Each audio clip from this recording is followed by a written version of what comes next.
Começa agora mais um Forte Entrevista.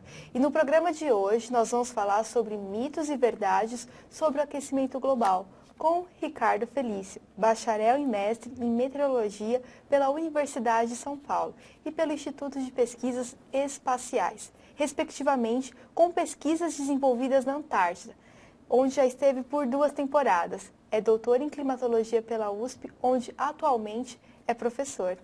Oi, Ricardo, tudo bem? Tudo bom. É um prazer te receber aqui e principalmente a gente falar um tema que gera tanta polêmica como o aquecimento global. Ricardo, em muitas entrevistas que você concedeu, você afirmou que o aquecimento global ele não existe, que ele se trata de uma farsa. Agora eu te pergunto, o que é o aquecimento global e existem provas que comprovam a sua afirmação de que não existe? Sim, os próprios dados que a gente observa. É curioso mostrar isso, porque nos últimos 100 anos o que a gente percebeu é que as temperaturas variaram bastante, mas variaram tanto para baixas temperaturas, quanto para altas temperaturas. Altas, assim, muito pouco, na verdade, de variação. Então, quando a gente termina os anos 70, as temperaturas estão muito baixas, então, do final dos anos 80 até toda a década de 90, as temperaturas subiram, mas a partir de 1998, não. Elas começam a baixar novamente. Então, a gente fala assim, olha, aquecimento global não existiu. Esse fenômeno ele é muito mais localizado no hemisfério norte, com poucos reflexos no hemisfério sul, mas ele é pequeno, né? Ele é muito pequeno. São variações naturais que a temperatura do planeta apresenta. E mesmo assim, não é pelo planeta inteiro, tá? Então tem toda essa questão. Então, falar assim, globalmente, falar que as temperaturas subiram é uma abstração muito grande, porque as temperaturas variam desde 78 negativo a 50 positivo. Então variar 0,7, 0,5 é muita abstração nossa como seres humanos imaginando isso. Então o que aconteceu de fato é que desde 1998 as temperaturas vêm baixando, são cerca de 15, 16 anos que elas já vêm caindo. Então, como é que a gente pode falar que tem aquecimento global se você passa a maior parte do tempo vendo que as temperaturas estão baixando? Então seria uma queda natural? Uma queda natural, uma elevação natural e o clima vai continuar fazendo isso por muito tempo. Tá? Entendi. Eu afirmei que você é doutor em climatologia. Para quem está assistindo a gente, você pode explicar o que é climatologia, por favor? Bom, climatologia ainda tem 2 definições, porque são 2 escolas, né? Nasce primeiro na geografia, como climatologia geográfica, que entende a interação da atmosfera com os outros entes do estrato geográfico, que seria a casquinha do nosso planeta, então com a vegetação, com os oceanos, principalmente com os oceanos. E a climatologia da meteorologia se preocupa em verificar os dados meteorológicos por um grande período para tentar criar normais climatológicas em dados lugares, né? Na verdade, as 2 escolas falam muito a mesma coisa, só que de um viés diferente. Tá? Dentro de sala de aula, você percebe a curiosidade dos alunos a respeito da sua afirmação, a respeito dos seus estudos referentes a não existir esse aquecimento global? Você sente que há uma maior curiosidade nas suas aulas por conta da sua afirmação? Não vejo tanta curiosidade, infelizmente, porque na verdade eu tenho um curso para isso, então acho que quem tem realmente curiosidade vai fazer esse curso. Agora, nas outras disciplinas eu não vejo essa curiosidade, né? Que são disciplinas obrigatórias, então eles estão lá para fazer aquela carga horária, então não vejo essa questão de ter dúvidas, mas eu sempre faço alguns questionamentos assim para fazer propaganda do outro curso. Aí depois, se eles estão interessados, eles vão fazer outro curso. Você semeia, né? Exato. Então, como você afirmou, na sua opinião, o aquecimento global ele foi uma invenção que a gente pode apontar que foi até criada para atender interesses políticos e econômicos. Para dispersar, eu acho que a verdadeira discussão acerca de assuntos relacionados à responsabilidade social, como a melhoria de qualidade de vida, a poluição, em especial nos mares, e o descarte da quantidade cada vez maior de lixo, que é fruto de uma economia impulsionada pelo consumo. Então, posso afirmar, isso foi criado, de certa forma, para fechar os olhos frente a esses problemas que a gente encontra no nosso cotidiano? Isso realmente fica bem claro, porque como é que o clima está relacionado com um pedaço de plástico? Não está relacionado com isso. Então tem que separar realmente o que é problema ambiental, o que é poluição de clima. As coisas não estão relacionadas. E por que se junta? Eles querem fazer esse tipo de relação para falar assim, a sociedade de consumo cria mudanças climáticas. Assim, não tem cabimento isso, porque as coisas não estão relacionadas. O clima está relacionado com o sol, com os oceanos, com os vulcões, não com uma garrafa PET, entendeu? A gente tenta discernir essas coisas, porque o pessoal gosta de jogar tudo dentro de uma vala comum, para fazer essa confusão mesmo na cabeça das pessoas, achando que toda vez que ela liga a luz de casa, está mudando o clima da Terra. Quando ela liga o automóvel, está mudando o clima da Terra. Se ela pega mais ônibus ou menos ônibus, se ela tem mais filhos ou não, se ela consome uma comida ou não, né? Então tem que separar, inclusive isso de o que é clima do que é o consumo, e também separar dentro da própria ideia de consumo o que é consumo da sociedade de consumo, que são também duas coisas diferentes. Que consumir para subsistência e para ter conforto, isso tem que ser ressaltado que é importante, que as pessoas querem ter uma qualidade de vida melhor. Não pode jogar essas pessoas agora na Idade Média ou na Idade da Pedra, não, você tem que viver no meio da floresta, porque isso é bom, nunca foi e nunca será. Né? Então tem que separar isso. Enquanto que a sociedade de consumo não, ela realmente já está usando um monte de coisas assim, que a maior parte delas são supérfluas, não estão trazendo conforto para a sociedade. Então seria para justificar isso. Exatamente. Fazer uma máquina do sistema econômico que hoje os métodos de produção são voltados muito para a sociedade supérflua de consumo, ao invés de atender o que deveria atender. Tá? Então faz muito esse jogo. Não, vamos deixar um pedaço da sociedade poder consumir tudo isso, enquanto que a outra continua na Idade da Pedra. Nossa discussão é essa, tem que separar essas coisas, estudar elas por partes, e não deixar tudo isso misturado, porque faz a confusão que, inclusive, a pessoa que existe mexe no clima da Terra. Entendi. Tá. E acho que é importante você ressaltar isso para que não haja essa confusão que você falou. Às vezes acaba numa vala comum e as pessoas acabam confundindo tudo por falta de informação. Exato. Como que a gente poderia melhorar essa informação? Como que ela poderia chegar às pessoas com uma maior facilidade? Não é fácil, né? Tem alguns países você tem um cerceamento dessa informação, ela é bastante fechada, né? No Brasil, principalmente no Brasil isso acontece, não são os céticos a história que tem ganhado a mídia, como o pessoal fala, na verdade existem até ONGs estrangeiras que medem a mídia no que ela passa de informação. No Brasil, 97% da imprensa é aquecimentista. Então, não é os céticos estão ganhando o espaço. Não estamos, nem lutamos para isso. A gente está tentando sempre trazer a informação, a verdade, e as pessoas é que têm que saber discernir as coisas, né? Ninguém está realmente pregando isso, enquanto, na verdade, do lado de lá, eles se empregam. O aquecimento global é quase uma nova religião, né? Muito bom você falar isso. Uma outra questão que a gente vai entrar agora é sobre o protocolo de Kyoto, que eu vou explicar em linhas gerais para quem está assistindo a gente, que trata-se de um tratado internacional que tem como objetivo fazer com que os países desenvolvidos assumam o compromisso de reduzir a emissão de gases que agravam o efeito estufa, para aliviar os impactos causados pelo aquecimento global. Te pergunto, qual a sua opinião sobre o protocolo de Kyoto? Foi uma enorme commodity, né? Nós não, né? O pessoal lá do aquecimento global criou inclusive uma bolsa climática que um dos donos foi o próprio Al Gore, né? A chamada CCX, a Bolsa Climática de Chicago, que já faliu inclusive, ganhou muito dinheiro com isso, reverteu o capital para países subdesenvolvidos ou em desenvolvimento. China, Índia e Brasil foram os principais países que receberam esse dinheiro. A China estourou lá na frente, muito acima dos outros dois países. E foi um mercado que a gente chama de mercado da fumaça, embora CO2 não seja fumaça, mas é o mercado da fumaça. Ou seja, você investiu dinheiro em créditos de carbono ou em outros gases específicos também. Primeiro que esses gases não fazem coisa nenhuma de efeito estufa. E de fato, se esses gases fizessem efeito estufa, a coisa mais interessante é que o protocolo de Kyoto não levaria a nada, porque se um país continua soltando gases e o outro deixou de soltar, então na conta deu na mesma. Então, como assim que isso mexeu com o clima ou salvaria o clima do planeta? Não tem nada a ver, é totalmente descabível, sem pé nem cabeça. Os gases não fazem isso e, ao mesmo tempo, se o protocolo levasse algum efeito, não faria nada, porque eles continuaram emitindo tudo.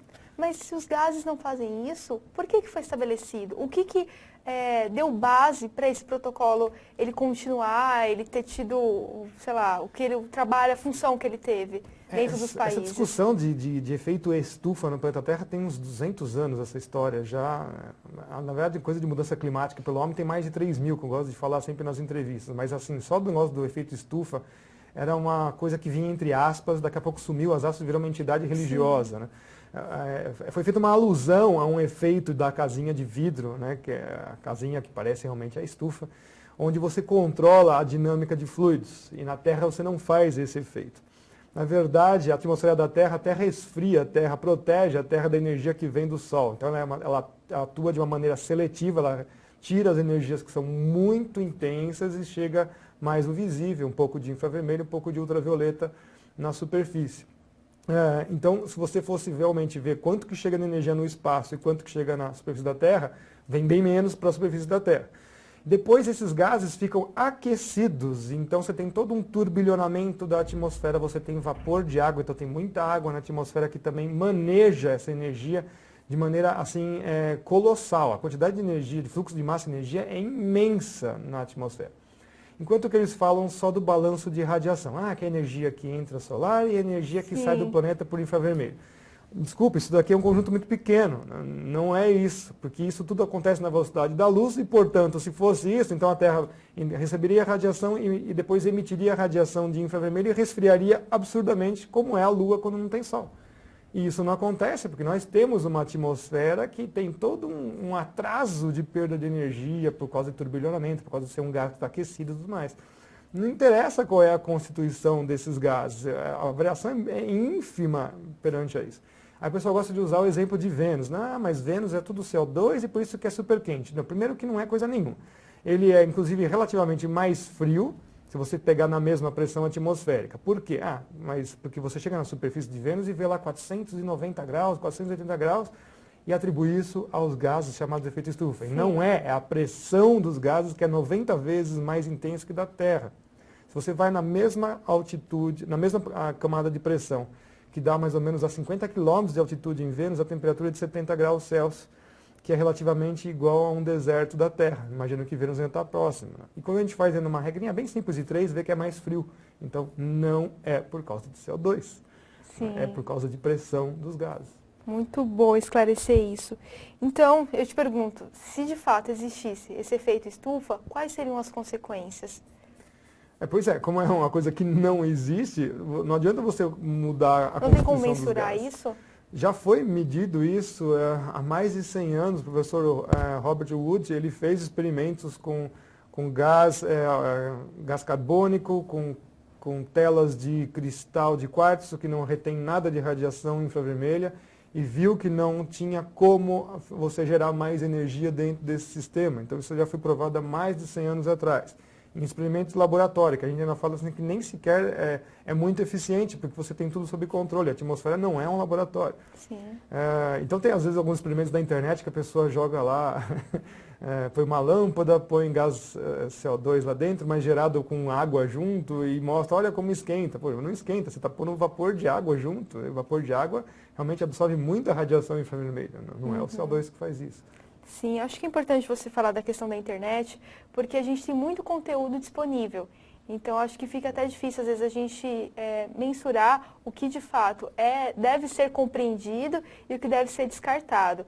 Eu te pergunto, você acha que para quem estuda, é necessário ser feito um filtro com relação ao aquecimento global? Com certeza, porque você observa muito da internet repetindo coisas do IPCC, que são coisas que a gente já desmontou argumentos, não só cientistas brasileiros, a maior parte dos argumentos desmontados já vem do exterior, né? A gente quase que repassa isso, traduz muito dos trabalhos, mesmo porque a gente não tem financiamento nenhum para fazer trabalho próprio, né?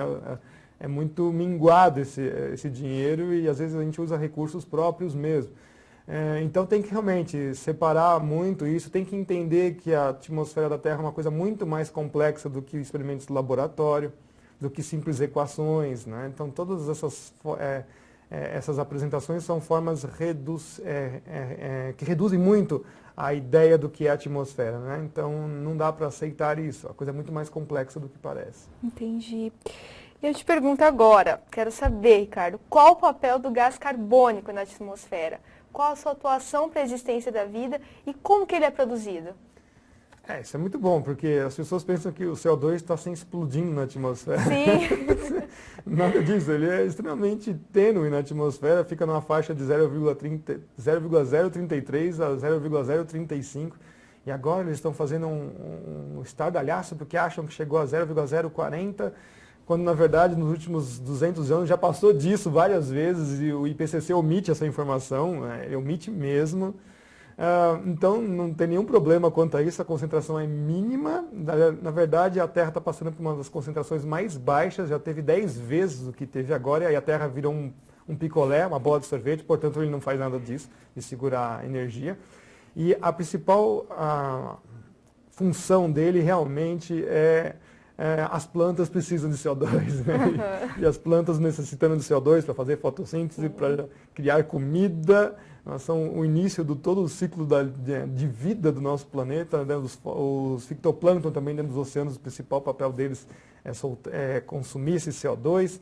Então o CO2 é extremamente benéfico. Todos os experimentos já de mais de 50 anos mostram isso, a vegetação fica abundante, a riqueza de alimentos é maior e se você lá na base da pirâmide de alimentação aumenta isso, todo o resto vai subindo também.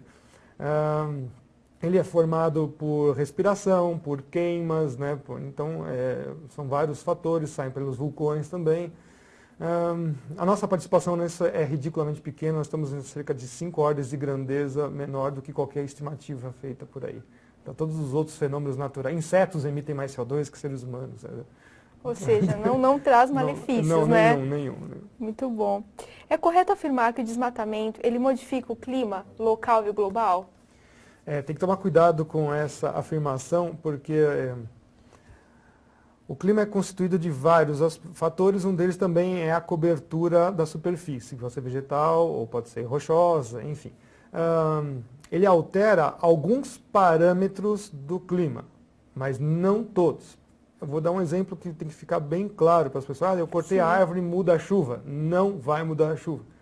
Por que não muda? Porque a chuva vem de um outro processo, processo advectivo, ou seja, a umidade veio de algum lugar e foi despejada lá. Exemplo, o litoral de São Paulo, nós temos a Serra do Mar. Acha-se que se você cortar a vegetação ali, some a chuva. Não, pelo contrário, continua chovendo do mesmo jeito. E a vegetação, inclusive, volta porque ela está lá por causa disso, né? Tem umidade, tem calor. Inclusive, na costa aqui da Serra do Mar, chove mais do que na Amazônia. Pouca gente entende isso, né? Então, não muda-se os valores da precipitação porque você cortou a árvore. Que muda o ecossistema, né? Você pode mudar alguma coisa do ecossistema, você muda, às vezes, a refletância da superfície, mas, rapidamente, a vegetação começa a voltar, né? Desde as pequenas gramíneas, depois os pequenos arbustos, depois vem a vegetação de maior porte. Em geral, estima-se que isso acontece em países tropicais de 20 a 30 anos. A vegetação volta muito depressa. Também tem todas as discussões do pessoal da biogeografia que fala, não, mas não volta do mesmo jeito. Eu falei, de uma hora, de certo momento vai voltar. Não tem como falar que não, porque de uma certa maneira as coisas depois vão voltando ao normal. O que é curioso é que aí os modelos de computador, né, aqueles onde eles escrevem essas coisas, eles atribuem a chuva à árvore. Então, quando corta a árvore, diminui a chuva. Isso está errado. Então, é um erro de entendimento da física da atmosfera. Tá? Por isso os caras colocam lá a projeção, quando você corta as árvores vai diminuir a precipitação, quando na verdade isso não acontece. A vegetação está lá porque chove, ao contrário. E se eu fizer o contrário? Se eu fizer um replantio contínuo, isso também não vai alterar em nada? Não, inclusive os seres vivos estão lá por causa que o ambiente é propício para isso, né? Já foi feito estudos, inclusive, que na verdade você não deve replantar nada, você deve deixar as coisas ao relento que a natureza faz melhor. Sério isso? Os próprios ambientalistas já fizeram isso. Vamos replantar todas as árvores nativas, não sei o quê. Sim. Nunca eles fazem igual o que a natureza, porque a natureza tem um método de dispersão totalmente aleatório que é muito melhor do que nós. Então a gente pode fazer, inclusive, algum tipo de recuperação para não ter erosão e tudo mais, mas deixa o campo quieto. Ele vai voltar pelos métodos naturais. Isso já foi feito também em experimentos, deixar um campo abandonado e um outro sendo cuidado num tipo de reflorestamento. Sempre o que foi abandonado ficava melhor do que o que foi planejado. Que teve a intervenção do homem. Exato, tentando refazer o reflorestamento. Nossa. Alguns especialistas afirmam que o nível do mar está subindo, né? Por conta do derretimento das calotas polares. Isso é correto? É uma afirmação não, certa? Também não. O nível do mar não mudou nada nos últimos 150 anos. O que derrete de gelo é gelo que já está dentro d'água, então a água dentro d'água não faz nada, tá? Tem que lembrar disso. A Groenlândia e a Antártida não derretem tão fácil, tem muito gelo, espessura de 1,5 km a 2, né? A Antártida até tem mais, né? Se você fosse nivelar a Antártida inteira, daria 2 km de gelo. Você precisaria de temperaturas assim, acima de 20 graus Celsius de média no planeta inteiro para a Antártida começar a derreter. Quando isso acontecer, significa que alguma coisa aconteceu já com o Sol, ele já enlouqueceu, então um dos menores problemas seria o nível do mar. Tá? Então não, as geleiras derretem agora, derretem sim, nós estamos no período chamado interglacial, então na história do planeta, o interglacial, as geleiras devolvem água para o ciclo hidrológico, mas mesmo assim o que elas devolvem atualmente é muito pouco, elas já devolveram muito já no passado. Tá? Então se a gente acompanhar assim, os últimos 3.000 anos, as temperaturas então na verdade estão caindo, já passamos por temperaturas mais elevadas há 5.000 anos atrás. Aí sim o nível do mar estava 5 metros mais ou menos mais elevado do que o atual e as temperaturas estavam de 5 a 6 graus Celsius mais elevadas do que o atual. Então hoje nós estamos nada quentes, nós estamos ainda muito frios. Entendi. Eu acho que é importante esclarecer isso, porque eu acho que as pessoas acabam confundindo educação ambiental, que é algo que deve ser entendido, com a questão de tapar alguns buracos com relação a questões econômicas e políticas, aos interesses econômicos e políticos. O que você acha que deve, assim, para quem está assistindo a gente, o que deve ser melhor compreendido com relação a tudo que a gente discutiu aqui? O que você acha que deve ser, já que a gente falou de mito, que deve ser desmitificado diante da nossa discussão? Acho que a ideia é que o homem controla o planeta, né? Acho que é a primeira coisa. Não controla nada, ele é mais um indivíduo aqui que por acaso tem mais habilidades do que os outros para fazer coisas, né? E altera lá o seu ambiente natural, fazendo o seu habitat, as cidades, as vilas. Na verdade, você está sempre em confronto com a natureza. Com a natureza, ela é severa, né? O clima é severo, os bichos são severos, tudo é difícil. Então, você está sempre se isolando daquele meio natural porque ele é realmente intenso. Então, as pessoas têm que entender isso. Nós criamos a cidade, nós criamos os nossos meios de vida para sobreviver e para ter um conforto melhor. Porque senão a gente vai voltar para a idade da pedra, a idade da caverna, morar em árvores. Me desculpa, a nossa vida vai reduzir bastante, significativamente. Você vai ver seus filhos morrerem de várias doenças e não vai ter nenhum pouco de conforto. Né? Então, tem que discernir essas coisas. É o nosso habitat, nós criamos essas coisas para nos isolar mesmo da natureza, mas não precisamos esquecer que ela existe, ela continua a existir. Então, as pessoas estão com esse discernimento, né, de que o homem está aqui e a natureza está lá, mas elas não entendem que elas continuam sobrevivendo da natureza. E tem muita gente que está lá na natureza ainda, né, o agricultor, a pessoa que está lá fazendo extrativismo vegetal, tem os que estão fazendo mineração, então tem gente que também está alimentando essa sociedade do jeito que está. Então é muito confortável aqui nessa poltrona falar, não vamos fazer nada dessas coisas, mas não sabemos como é que é o nosso modo de vida é montado hoje, né? De onde vem as coisas, de onde vem a água que eu bebo, as pessoas não sabem. Sim. Então como é que eu sei de onde vem essa cadeira, essa xícara, Desconhece, né? Tudo ainda é natureza, não tem como falar que não é natureza, é natureza. Sim. Realmente, é muito importante a gente colocar isso. Ricardo, infelizmente a nossa entrevista está chegando ao fim. Pena mesmo, queria te convidar para uma próxima, se a gente puder discutir mais um pouco sobre esse tema. Eu acho que é muito importante a gente esclarecer para quem está assistindo essas questões e realmente a gente dar, né, novas linhas de raciocínio para as pessoas. Você podia deixar seu contato, por favor? Claro, eu uso o e-mail ricaftnt@yahoo.com, onde as pessoas podem mandar as suas questões e a gente sempre tenta responder isso em tempo muito curto, né? E nós temos também o nosso site, o www.fakeclimate.com, onde as pessoas têm acesso a outros materiais. Você podia repetir os dois, por favor? Ah, bom, o do yahoo.com, é o ricaftnt@yahoo.com, onde vocês podem escrever. E o site para consulta é o www.fakeclimate.com. Muito obrigada, Ricardo, pela sua presença. Foi um prazer conversar com você. Eu estive aqui com o Ricardo Felício e nós conversamos sobre mitos e verdades sobre o aquecimento global. Até o próximo Forte Entrevista, aqui na Forte TV, na web, com você.